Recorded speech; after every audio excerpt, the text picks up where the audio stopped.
Ladies and gentlemen, gather round. Something brand new is going down. He who has ears, let him hear, and God bless the child. Child, this parables now.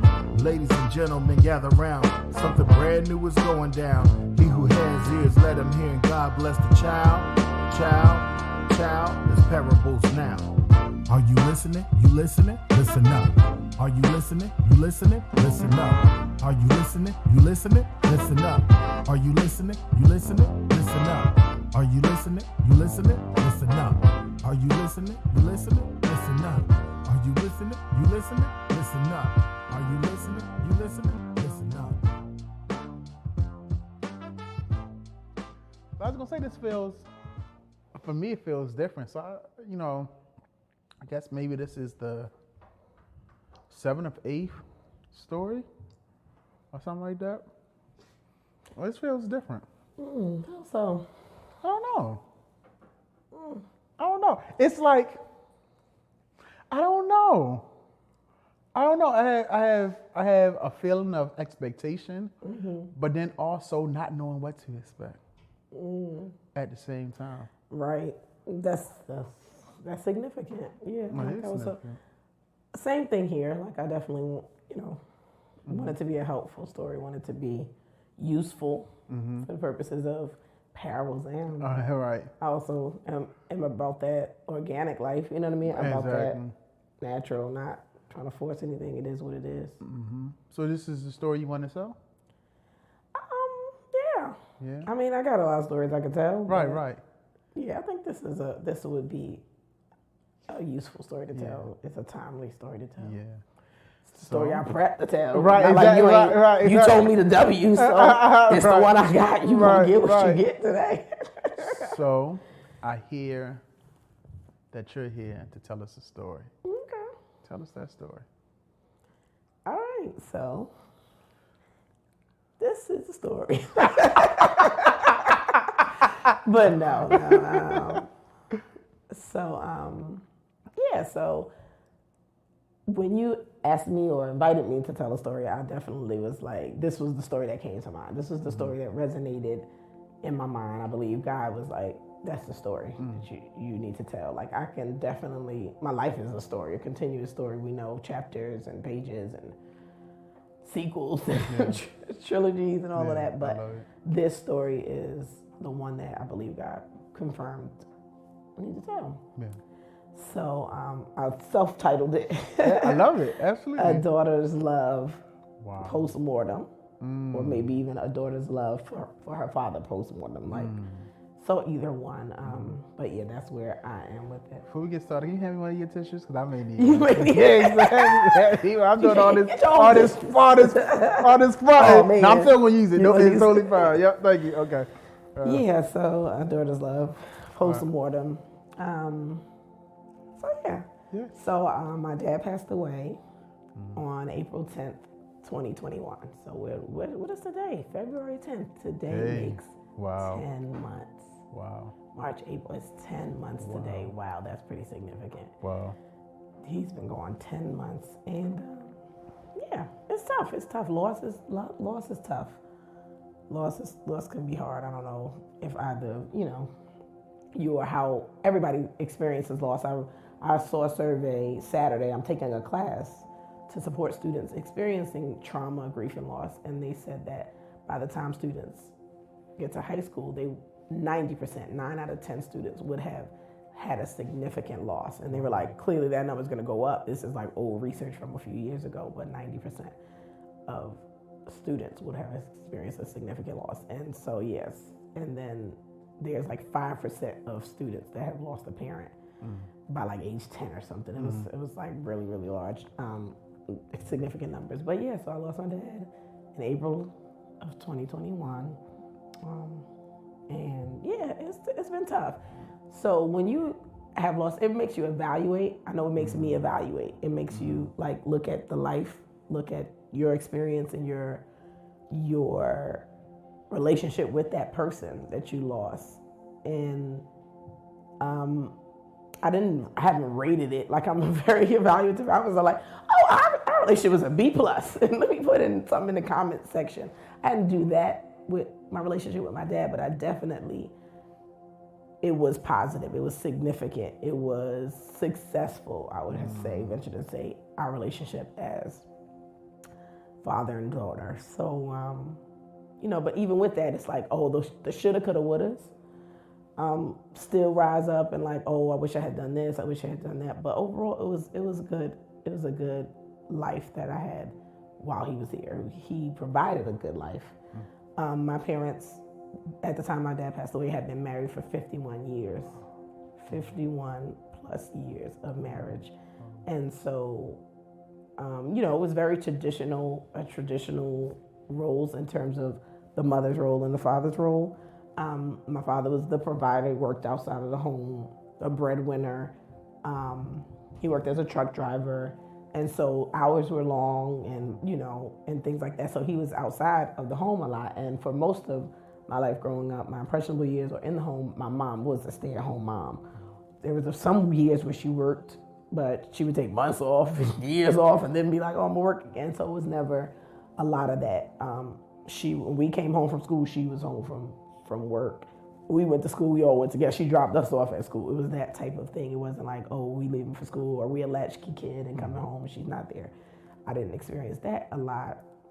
But for everything that my dad provided, and for financially, my mom provided emotionally and discipline-wise and rearing and nurturing-wise. I was very much a tomboy, I would say, and very quiet and introverted growing up. So when my dad would do things around the house or do repairs or put bikes together or assemble things, I was his assistant in the shop. Hand me the screwdriver, hand me the ratchet, or this. And I remember when I'm like, is that this one? No, that's the other one. Or get the bigger one, because they come with different measurements.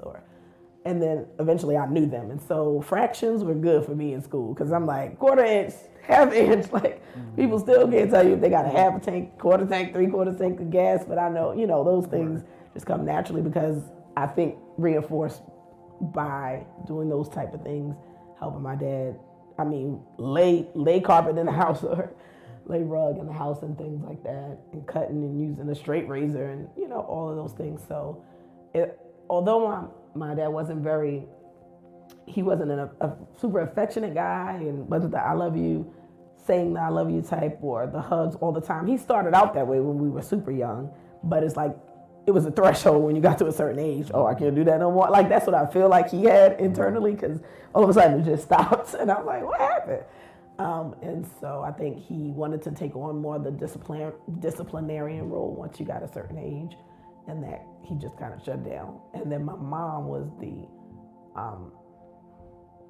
affectionate. Like, my daughters are beautiful, and you're so smart. I can tell you worked hard this semester in school, or your teacher said you're doing a good job, or okay, help me in the kitchen. And she was more of that nurturing type thing.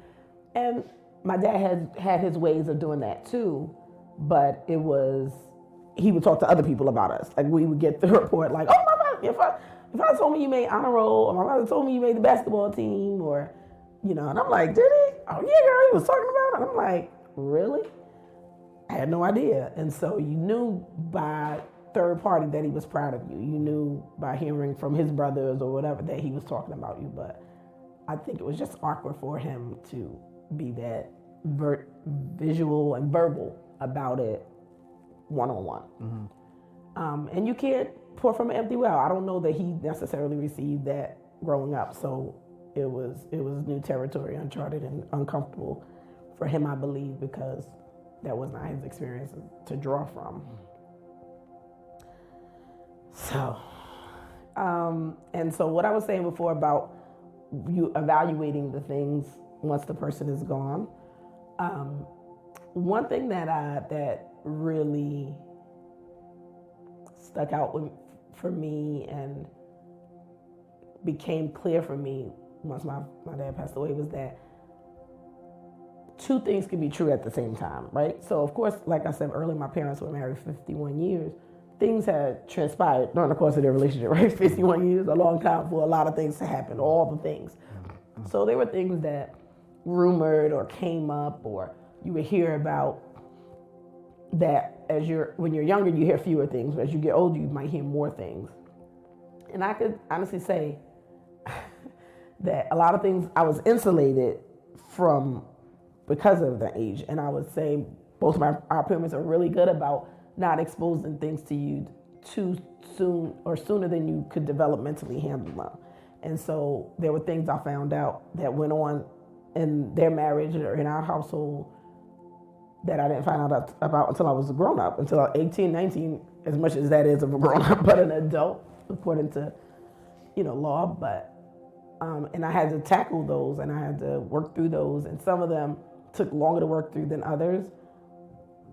And I held on to a lot of things that I probably shouldn't have, because like I said before, two things can be true at one time. My dad can be a great dad, but not necessarily a great husband at the same time, right? Like, for example, I'm to your right, but you're to my left. Both of those are true, right? Like, that's two true statements. Two things can be true at the same time.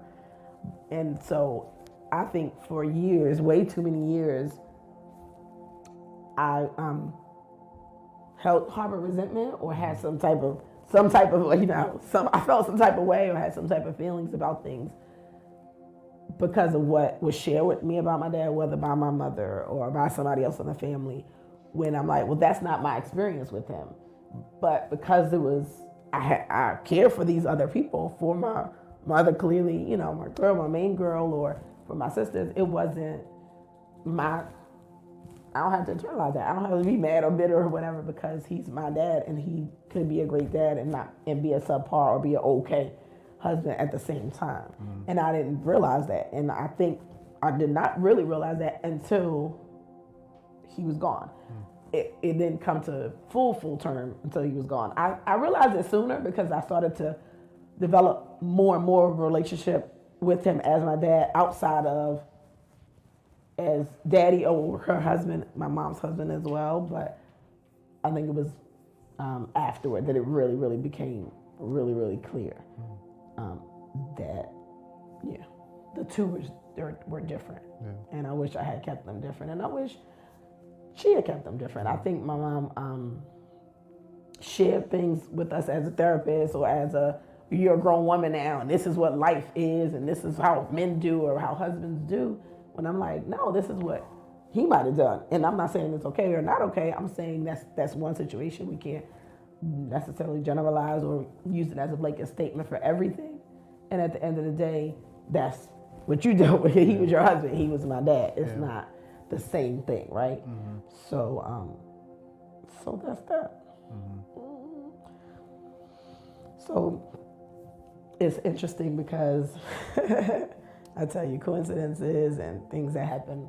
There is where I'm sitting and I look, it's a Hess helicopter that's there. And when I tell you year after year, I think the earliest I can remember was when I was about 8 years old. My dad would buy a Hess truck from when Hess was a popular gas station, or from a store anywhere, or a travel plaza, or somewhere he could find one. Every year for Christmas, he would give them away. He would keep some. He would have 2 or 3 after a while, and then give them away eventually. But always have 1 or 2 at the house, a Hess tractor trailer or truck. So I'm like, silent. So when I looked over there about a few minutes ago and saw that, like, wait, what? Y'all trying to set me up. Ain't us. Wow. So yeah. So I wanted to tell that story because, like I said, it resonated with me. I believe God instructed me or directed me to tell that story. I believe in storytelling, the power of storytelling, and I think it can encourage somebody. I think the testimony could help encourage somebody who is struggling with a parental or relationship or paternal relationship with their father. And I'm hoping that it'll help them. It'll encourage them to have the hard conversation. Yeah. I know one thing. Your story immediately resonated with me. I mean, when you started sharing about the part, how you wish maybe your mom would have kept the two separate, and how she may have used that space with you kind of as a space of therapy and being therapeutic. And when you said that, I immediately resonated with that, because my dad would use the space with me and him sometimes as a therapy session, to vent about his frustration with my mom. And it wasn't like it wasn't malicious. It was just, he felt like it was a safe space, and he didn't have, and even he would admit he didn't have too many people he could talk to. One of the persons that he really talked to kind of passed away, and that would be somebody that he would be able to talk to. And so me and my dad, we had to have a sit down, and he admitted that like yeah, son, I put some stuff on you. He said I seen you kind of like me, is that you were able to like to bear some stuff, and like now I wish I kind of would have rethought that or whatever. And so I'm sure your mom seen a safe space, and that she could open up with. But yeah, that resonates with me. Like sometimes I wish my dad didn't tell me some things, because I know it played with my processing. It played with some resentment that I have held and probably still hold or whatever. So I just wanted to say thank you, because your story immediately resonated and immediately made me start to peel back layers in my mind. Like, oh yeah, like okay, yeah, that I resonate with that. As I said here, some of the questions that came to mind, but really, it's a two-part question that I wanted to ask you, and then I want to acknowledge you. But it's a two-part question. Do you feel any responsibility to carry on your father's legacy? And if so, what specifically legacy do you feel responsible for carrying on? So did that make sense? I guess subliminally, I feel responsible to carry on his legacy, because I'm his DNA. I'm offspring. I am his legacy. So yes, living life is carrying on his legacy. Reflecting on the lessons, the many countless lessons that I learned from him, is carrying on his legacy. So yes, to answer the first question, I just want to make sure you said, do I feel any responsibility? Yeah. To carry? Yeah, definitely do. I think that it's a eat the meat, spit out the bones type of situation, where you are like, now you shouldn't be driving that fast, like right? Or the lessons of get out there and clean that car off before it freezes over when it snows, or all of it. Treat people well, show people grace, love people unconditionally. Like those lessons, whether verbally stated or expressed by example and actions, every day to outdo him, not in a way competitive, but in that challenge, like live your best life, so yeah, I don't feel pressure by it. I feel, healthfully challenged by it. You know what I mean? Like, yeah, like he wasn't afraid of that denying, or he was just a loving person, like didn't care about sex, gender, race, creed, color, none of that. Like he just was forgiving and embracive and, empathetic person. And it's like, yeah, I definitely want to make him proud, want to make his legacy proud, want to fulfill, those things. So. Absolutely. What have you learned about yourself since the passing of your dad? I learned I'm not nearly as patient as he was. Wow. He was definitely well paced. I'm a quick mover in a way. Like he was very well paced, very strategic, and so I've learned those things. Like, okay, slow down and smell the roses. Like, take the time to smell the proverbial roses. I've learned that I need to take every opportunity. And when I say that, take every opportunity to have the hard conversations, to get the thing done, to take the nap, because he was definitely big on his naps. On the couch, snoring while you're trying to watch TV. Wow. Take the opportunity to do the thing, to follow through, to show up. Yeah. So yeah, I learned that. about myself. Yeah, those things about myself. Where would you say you are in your grieving process? Good questions. Progressed in my grieving process. I am progressing in my grieving process. I'm okay. I'm okay today. I'm okay. I'm good all days. And when I say that, that doesn't mean, oh, you didn't cry today. No, it means I'm good because what? I believe all things, means all. All things work together for the good. Yeah. You know, so I'm like, I'm good. I may not feel like it right now. I may not look like it right now because my eyes are a little red and my mascara's done, what do you call it? Smeared, but I'm good. You know what I mean? So I'm okay. I've been doing my work. Yeah. You know, so. Yeah. The last question I feel compelled to ask, this is not a loaded question, right? But I feel compelled to ask, is there anything else you want to say? Oh. Yeah, I will say that, like I said, I want to do the things or take the nap, like just be Holy Spirit led and leave no stone unturned. There was a conversation that I wanted to have with my dad that I kept putting off because I was trying to see how to have it, or if to have it, when to have it, whether to write the letter, whether to have him out to dinner by myself, whether to say, listen, this is a safe space. What you say here can remain confidential between me, you and I. Like, I promise you that. He trusted me, so I know that he would have if there was something to be told or if there was something to confess or whatever. So I will say, encourage the listeners or whoever to have the hard conversation and take the opportunity to talk about it, to take the action, to say it, to write it. So I want to acknowledge you. I've had the privilege to be front row when watch you deal with the losing of your dad and the process of like that I won't say aftermath, but like the next steps right after the passing. And I've had the privilege of the front row seat of watching you navigate the business of it all, the emotions of it all, the immediance. I don't know if that's the word I mean, like how immediate it was, like immediately the things to do after. And I just want to acknowledge you, like, I know I couldn't have did the job you did. I could not have done it.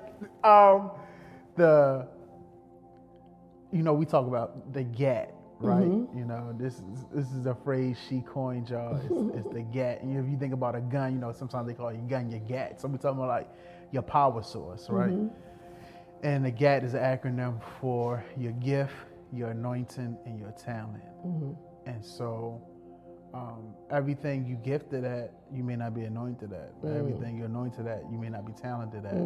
But, is that when you bring all of that to the table, it makes for you being a powerful source, a powerful human being. And so I had the chance to watch your GAT at full bloom, like at full power. And, I don't, this is not, your story is not my story to tell, but it was encouraging to watch you navigate such a difficult time in your life.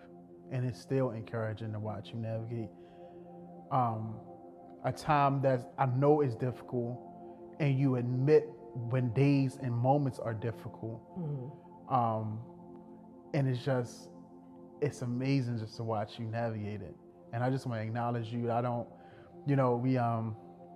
I tread lightly calling, Black women strong. I tread lightly because it's like, right. But I'm gonna tell you what something Jason Wilson says about men. He said he's trying to help men be comprehensive, and so meaning you can be anything you need at the time you need it. And so that's what I will watch you as you navigate this particular time and season of your life. I watch you be comprehensive.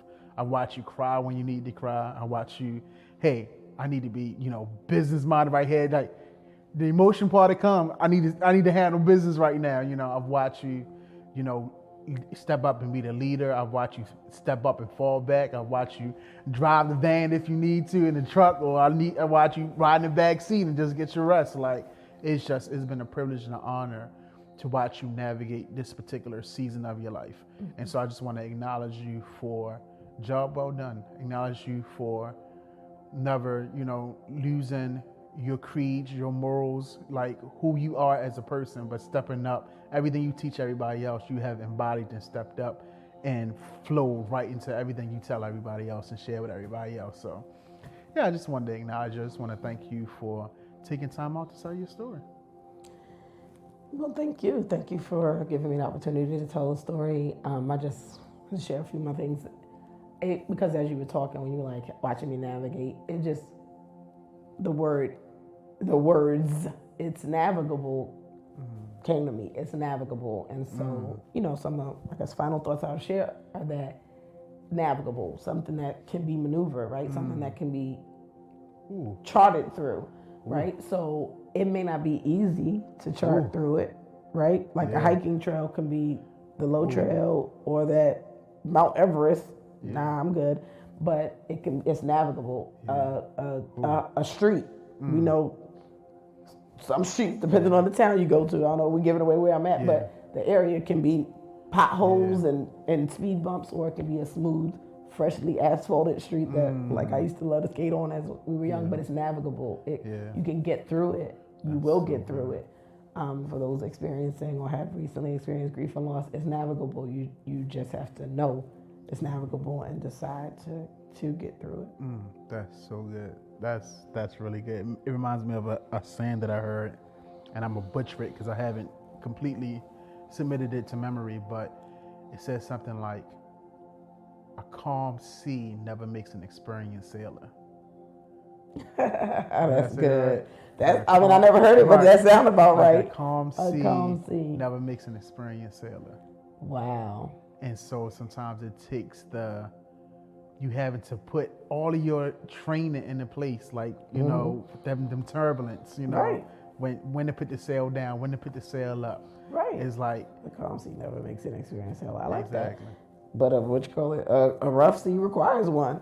I mean, you gotta have we could get all churchy, your soul anchored in Jesus. Hey. I mean, we know he was chilling when the seas were rough, you know, he was chilling, he was asleep, he was good. It was the ones, I guess they were experienced or maybe semi-experienced, because they like, how can you be asleep? They were, good. You know, so it's like, which one we want? We want the inexperienced one. That's panicking, or the one that's chilling. And I'm glad you said that, because that leads more to the analogy that you used, talking about just navigating, because the pavement can be smooth, but it still needs to be navigated. So I think it's all about perspective of knowing who you are, who's on board, who's riding with you. Like, so all of that plays right into what you were saying or whatever. And so, yeah, you know, so I just wanted to say thank you. You're welcome, and thank you. Because I like to think of myself as this one, I might butcher a statement, but it resonates with me periodically. I'm both a masterpiece and a work of art. I love it. At the same time. Right? I'm both a work of art and I'm a work of art and a masterpiece and a work in progress. There you go, not a work of art, but that too. Maybe three things. But it's both a masterpiece and a work in progress. Absolutely. At the same time. Absolutely. You got to. Right.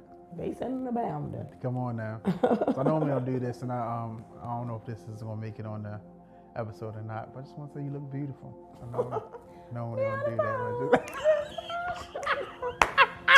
Yeah, that's significant because I love Pharrell, and he knows I love Pharrell. Y'all want me like some candy? And Johnny and Valley. And that's a wrap. Wait, could we sing some roots too? Exactly. But again, no, thank you. Thank you so much for You're welcome. Absolutely. And we good. And you know what's funny? So, you know, I told you this space wasn't ready because I was renovating the space back there. Yeah.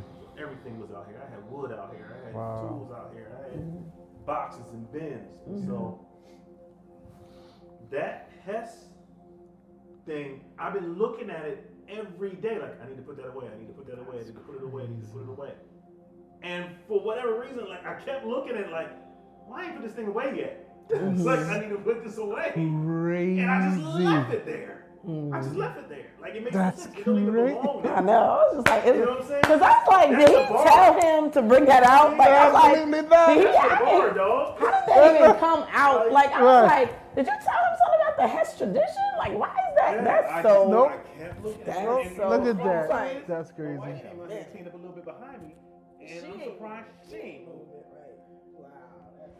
Holy Spirit activate. You know, he be on like he be on it.